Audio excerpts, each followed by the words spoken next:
Talking about money can be really scary, and Americans hate talking about their finances. In fact, an article from Reuters noted that in a Wells Fargo study, 44% of Americans point to personal finances as the most challenging conversation anyone can possibly have. Even discussions around death come in behind conversations about personal finances at 38%. Wait, people would rather talk about dying than their personal financial situation? Yes. I'm Adam Bly with Rubino & Lang Wealth Partners. For over 20 years, Rubino & Lang Wealth Partners has been on the front lines of helping thousands of people plan and live out financially successful retirements. Today, we're going to discuss why pre-retirees hesitate reaching out to a professional to discuss their retirement situation. Avoiding talking about your finances can be severe, with negative consequences to your health, wealth, and happiness. But that doesn't make it enough to shine a spotlight on our struggles with talking about it. So why does talking about finances make us so uneasy? According to Daniel Crosby, a behavioral finance expert and the head of Inkblot Organizational Psychology in Huntsville, Alabama, it's such a loaded conversation, and there's so much subtext and hidden meaning wrapped up in money. Money is shorthand for happiness, power, and personal efficacy.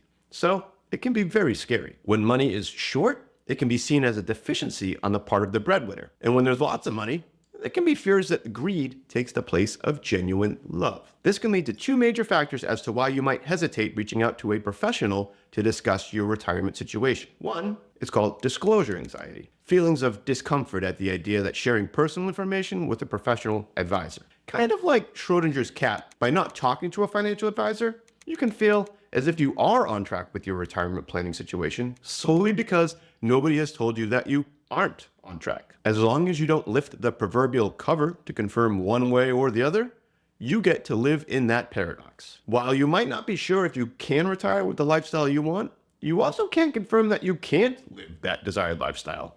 And that's enough to get you through another day of uncertainty. The other factor as to why you might hesitate reaching out to a professional to discuss your retirement situation is evaluation anxiety, expectations of being negatively judged by the financial professional. Whether it be for past financial mistakes, investment decisions you didn't know that you got wrong, or simply not thinking you have enough money, you might be too scared to talk to an advisor out of the fear of being judged. There's also the plethora of questions that need to be addressed, but are tough to answer without knowing more intimate details about your lifestyle. Questions like, when should I take Social Security?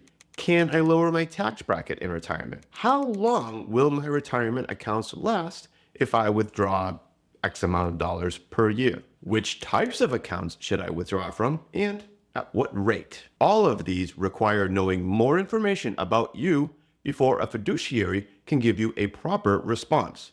And sharing personal information with someone you haven't developed a relationship with can be challenging. So how do you overcome these anxieties? Here are 3 key principles to keep in mind to help you talk openly about your finances.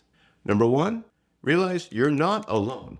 Like we noted before, 44% of Americans are uncomfortable talking about their finances. Hopefully that provides a bit of relief to know that you aren't the only one hesitant to discuss your situation. Scientific American notes that while many people intuitively understand that open conversations with friends, family, spouses, and employers about finances are beneficial, taking that initiative is what's difficult.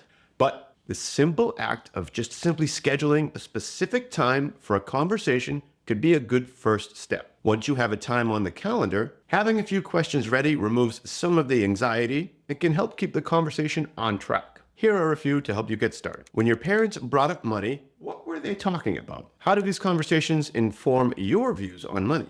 What does financial independence mean to you? What are some things that make you feel good to spend money on? Key principle number 2 to keep you in mind to help you talk openly about your finances: fiduciaries are not here to judge. Talking to a qualified professional advisor about your retirement situation, it's kind of like talking to your doctor about your health and any issues you may currently have questions about. A financial advisor is there to examine your assets and liabilities and work with you on a plan that you can literally live with and help you sleep better at night. There is no need to feel ashamed because, as bad as you think your financial situation might be, a financial planner has seen it all. And better to have your situation diagnosed now than to ignore it and allow it to possibly get worse through avoidance.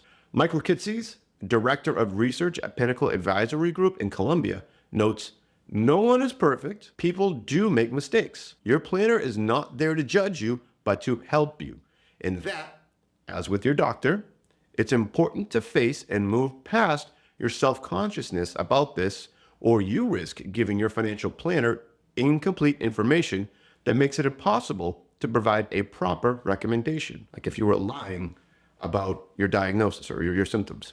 The third principle to keep in mind to help you talk openly about your finances: you steer the relationship. When you know it's time to speak with a professional, you want to be able to work with the one that makes you feel comfortable. Take advantage of free, no obligated get acquainted appointments that many places offer, like us. Prepare yourself with some questions that will not only help you evaluate the advisor's technical competence, but their interpersonal skills as well. Given the chance, why would you want to work with someone who you don't like on a personal level?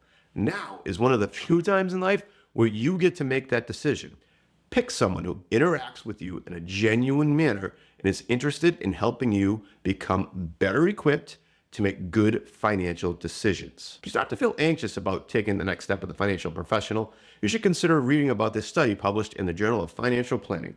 Dr. David M. Blanchett discovered that, quote, households working with a financial planner were found to be making the best overall financial decisions, followed by those using the internet, while those were working with a transactional advisor, like just a banker or a broker, were actually making the worst financial decisions. Whether you're asking questions about when you can retire, how you can manage your investments, or if you have enough to leave the impact that you want for your family and community, we're here to help. Now you know the reasons why pre-retirees hesitate reaching out to a professional to discuss their retirement situation.